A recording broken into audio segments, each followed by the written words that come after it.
Hi guys, welcome back to my channel.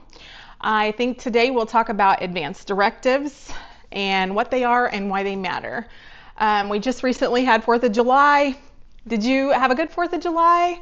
I spent the 4th of July in the rain. Unfortunately, it was torrential rain for our July 4th and all the celebrations were canceled, but I hope you had a great 4th of July and that you enjoyed time with your family and had some relaxation and some good food and thought about the independence of our country.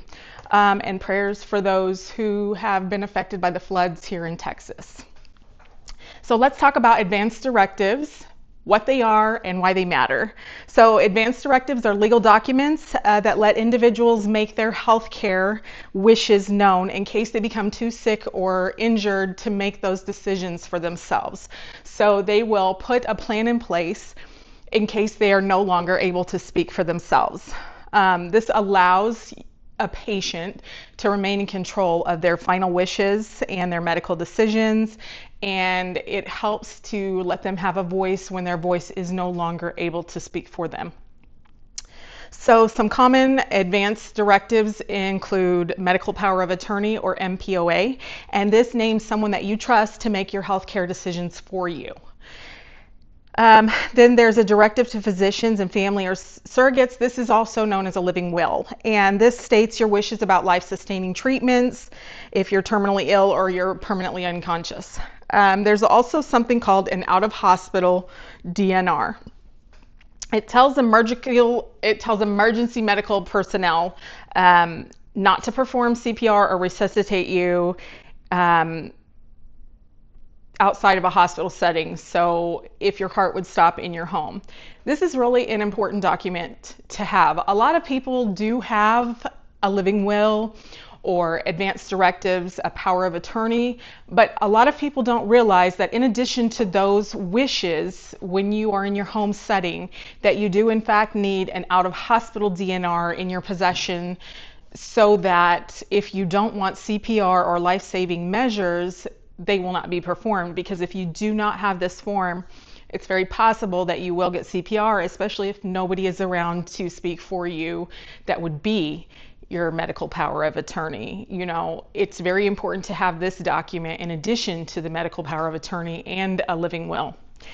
Another thing that you would want to have is, like, if you want to be an organ donor, it's a good thing to plan those things ahead in case it comes to a point where you cannot make those decisions yourself.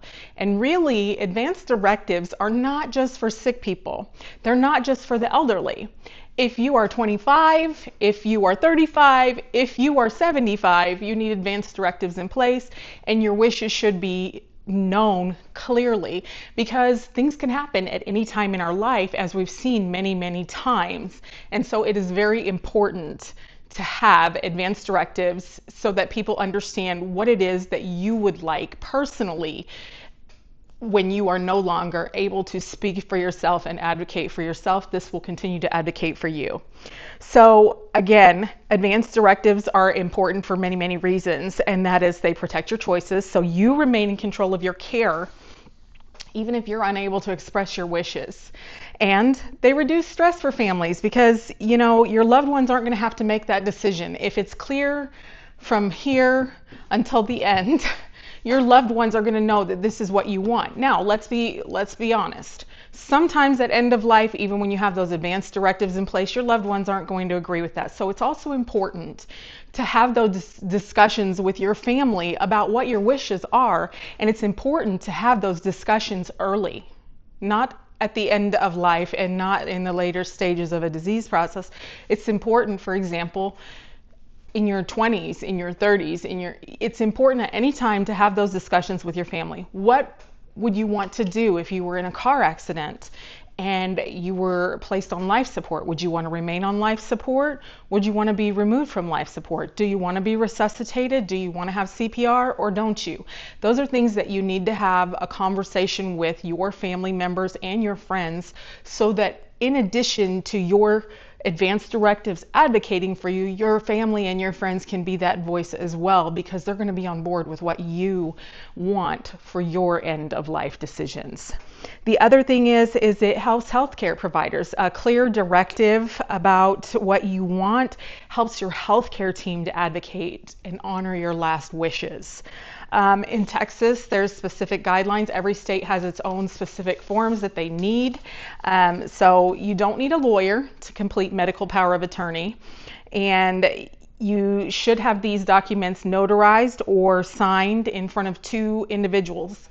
Now, typically it can't be people that you know. For example, your sister can't have her sister and her husband sign those documents. It needs to be people that are not emotionally invested. Essentially, it needs to be people that don't really have an interest in it, that are your witnesses. It's good to get it notarized. Take it to a notary and sign it in front of a notary. The other thing in Texas is you need to have that Texas out of hospital do not resuscitate form. And a lot of people aren't aware of that. You know, doing hospice, I come into homes, I see people have a medical power of attorney. They have a living will that specifies what their final wishes would be, but they do not have this form, and this is necessary. Especially in Texas and in any state, they have guidelines for what form needs to be kept at home if you do not wish to have CPR. The other thing is it needs to be signed by a physician. So when you have a do not resuscitate, it is signed by a physician. So the good thing to know about advanced directives is that you can change them at any time when you're still able to make those decisions. Say you want to be a full code now, you want all the measures done to save your life, but 5 years from now you decide that isn't really in line with what I want for my self anymore. You can change that. You can change it at any time. It can be updated or revoked as long as you're able to make those decisions. And you can access these forms online. I'll link some things for Texas folks to look at. So the things that you want to do is talk to your family, have a conversation about who is going to make those medical decisions if you're not able to. So it should be somebody that you trust and somebody who understands your wishes at end of life. That should be the person who is your medical power of attorney. They should be able to execute your final wishes as you wish them without an emotional reaction to that. They are going to have to be somebody that you trust to speak for you when you can't speak for yourself. The other thing is you're going to want to talk to your doctor about it, because your doctor is the one that is going to sign that do not resuscitate, that DNR form for you. So you want to talk to your healthcare provider. You can talk to an attorney. An attorney can help you draw up these forms if that's what you wish to do. But you do not have to use an attorney. You can go online and do these things yourself. But like I said, it's always important to have those conversations and figure out who those people are going to be.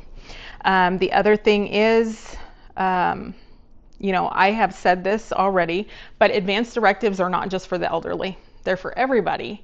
It is so critical in a situation when you are not able to speak to yourself, for yourself anymore, and advocate for yourself, that you have the right things in place so that people can advocate for you, and so that your family and your friends are all on the same page if that time comes. Lord willing, that never happens to us, you know, at a young age, but it happens. Car accidents happen, things happen in life, diseases happen, sudden things happen where you need someone to be able to speak for you if you can't speak for yourself.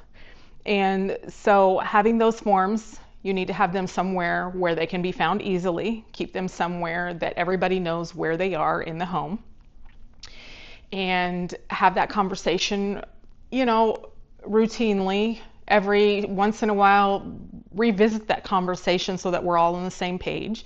You know, people like me who have older kids may have an opinion or a feeling about it. It's important for your kids and your spouse and your siblings and your parents to all be on the same page about what it is that you wish to see happen.